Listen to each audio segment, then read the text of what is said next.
Reading from Matthew chapter 27, starting in verse 62 and going through Matthew chapter 28, verse 10.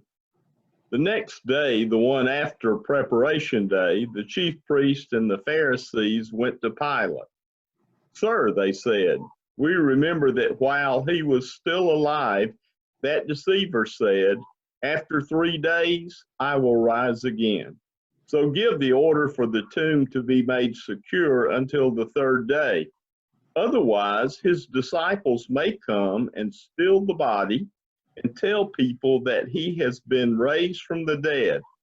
This last deception will be worse than the first." "Take a guard," Pilate answered. "Go, make the tomb as secure as you know how." So they went and made the tomb secure by putting a seal on the stone and posting the guard. After the Sabbath at dawn on the first day of the week, Mary Magdalene and one of the other Marys went to look at the tomb. There was a violent earthquake, for an angel of the Lord came down from heaven and going to the tomb, rolled back the stone and sat on it. His appearance was like lightning, and his clothes were white as snow. The guards were so afraid of him that they shook and became like dead men. The angel said to the women, "Do not be afraid, for I know that you are looking for Jesus who was crucified.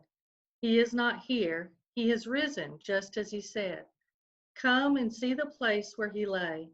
Then go quickly and tell his disciples, he has risen from the dead and is going ahead of you into Galilee. There you will see him. Now I have told you."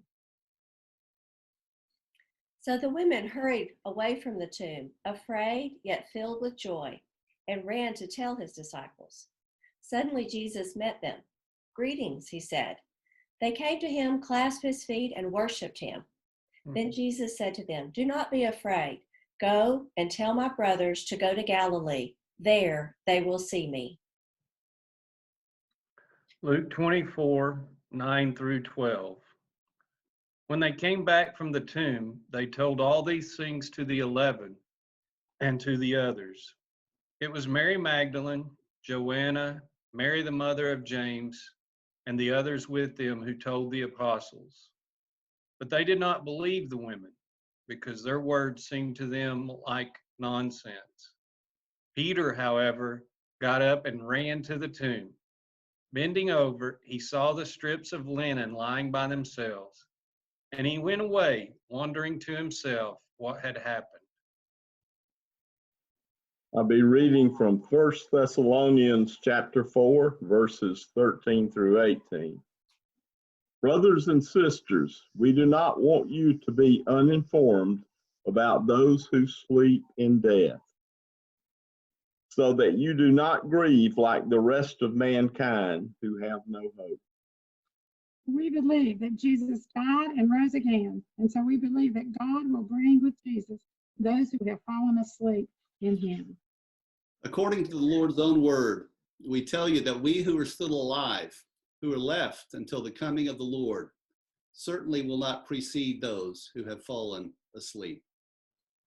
For the Lord himself will come down from heaven with a loud command, with the voice of the archangel, and with the trumpet call of God, and the dead in Christ will rise first.